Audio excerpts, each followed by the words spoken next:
नमस्कार, आप देख रहे हैं बिहार तक। मैं हूं आपके साथ सुकन्या सिंह। ओसामा शहाब जो शहाबुद्दीन के बेटे हैं, उनकी कुछ तस्वीरें सोशल मीडिया पर वायरल हो रही है। खबर ये है कि ओसामा शहाब अपने दोस्तों के साथ कटरा की यात्रा पर पहुंचे और इस दरमियान मां वैष्णो देवी के दर्शन भी उन्होंने किए। थका देने वाली इस यात्रा में कभी ओसामा पालकी पर बैठे नजर आए तो कभी घोड़े की सवारी करते भी ओसामा नजर आए। तस्वीरें जरा देखिए।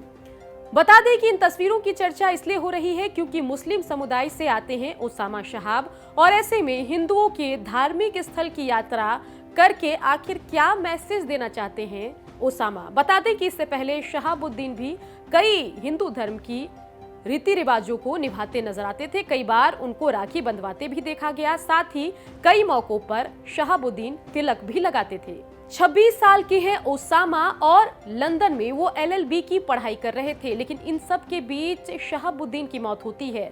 तब ओसामा चर्चाओं में आते हैं और उनसे बड़े नेताओं के मिलने का दौर शुरू हो जाता है। सबसे पहले उनसे पप्पू यादव ने मुलाकात की, उसके बाद तेज प्रताप यादव, फिर तेजस्वी यादव और साथ ही AIMIM के विधायकों ने भी ओसामा से मुलाकात की। बता दें कि अभी जितनी भी पार्टियां हैं, सबकी नजरें टिकी है ओसामा पर, क्योंकि शहाबुद्दीन की अपनी एक फैन फॉलोइंग है, उनका एक ग्लैमर है। जो मुस्लिम समुदाय है वो आज भी शहाबुद्दीन की मौत के बाद भी इस परिवार पर आस्था रखता है और ऐसे में राजनीतिक दलों की इच्छा ये जानने में है कि आखिर किस दल के साथ ओसामा अपना पॉलिटिकल फ्यूचर देखेंगे। बता दें कि जैसे ही कोर्ट कचहरी के चक्करों की वजह से शहाबुद्दीन को चुनाव से दूरी बनानी पड़ी तो उन्होंने अपनी जिम्मेदारी अपनी पत्नी हिना शहाब को सौंप दी, लेकिन शहाबुद्दीन वाला परिणाम हिना शहाब नहीं दोहरा पाती हैं। सबसे पहले 2009, फिर 2014 और फिर 2019 के लोकसभा चुनाव में हार का सामना हिना शहाब को करना पड़ता है। लेकिन अब जब चर्चाओं में है ओसामा तो देखना होगा कि क्या शहाबुद्दीन की राजनीतिक विरासत ओसामा संभालेंगे। बता दें कि ओसामा की डगर आसान नहीं होने वाली है। ओसामा में हिंदू बाहुबली वर्सेस मुस्लिम बाहुबली का मुकाबला पिछले कुछ दशकों में देखा जा रहा है। शहाबुद्दीन वर्सेस अजय सिंह ये मुकाबला रहा और बाद में दोनों की बीवी के बीच में चुनावी रंजिश देखने को मिली।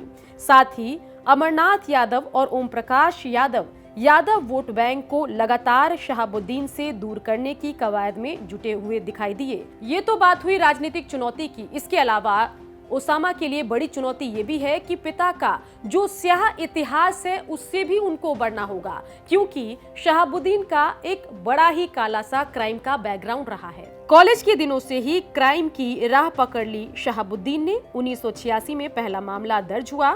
2000 के दशक तक सिवान में समानांतर सरकार चला रहे थे शहाबुद्दीन। बहुचर्चित तेजाब कांड में वो दोषी पाए गए और साथ ही उनको उम्र कैद की सजा हुई और इसी सजा के दरमियान कोरोना संक्रमित हुए और फिर इलाज के दरमियान उनकी मौत हो गई। ओसामा फिलहाल अपने फ्यूचर प्लान को लेकर ज्यादा बात नहीं कर रहे हैं। उनसे जब पूछा जाता है तो वो कहते हैं कि पहली जिम्मेदारी परिवार को संभालने की है और उसके बाद जो उनके लोग हैं, जो समर्थक हैं, जो भी आदेश करेंगे वही आगे चलकर ओसामा करेंगे। हिना शहाब जो अब तक ओसामा की विरासत को संभाल रही थी, फिलहाल इद्दत का रिचुअल निभा रही हैं। इस रिचुअल के तहत पति की मौत के बाद 4 महीने 10 दिन तक एक महिला जो बाहर के लोग हैं उनसे मुलाकात नहीं करती, इसलिए हर राजनीतिक मुलाकात से दूरी बनाई हुई हैं हिना शहाब। 1 मई 2021 को शहाबुद्दीन की मौत हुई थी और ऐसे में 10 सितंबर के आसपास इद्दत की ये जो पूरी प्रक्रिया है ये पूरी हो जाएगी। इद्दत का रिचुअल खत्म करने का वक्त हो जाएगा। तब देखना होगा कि हिना शहाब जो है वो खुद शहाबुद्दीन की विरासत को संभालती हैं या फिर ओसामा को आगे कर देती हैं। बता दें कि बेशक अभी तक ओसामा ने राजनीति में डेब्यू नहीं किया है, लेकिन शक्ल सूरत में पिता की तरह दिखते हैं ओसामा और पिता की तरह ही चेस का शौक भी रखते हैं।